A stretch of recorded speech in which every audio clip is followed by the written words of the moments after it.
Hello, everybody. My name is Walter Pereira. I'm originally from Queens, New York.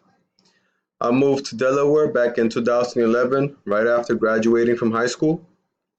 More specifically, I moved to Smyrna, and then I moved to Dover a couple of years later.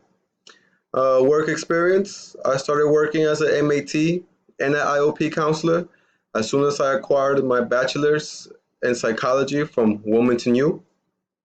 For the past year and a half, I have been working as a DUI counselor in charge of Kent County for the company. Something personal about myself, I have a female Rottweiler. She's 7 years old. I like working on cars, and I feel pretty confident about starting the online program for the master's, the social worker degree. I think it will be a great experience for myself. I think I'll learn a lot. I think I will grow a lot.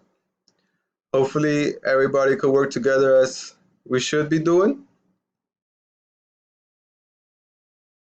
And it was nice meeting you guys.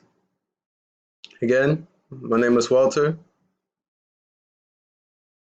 Have a good night.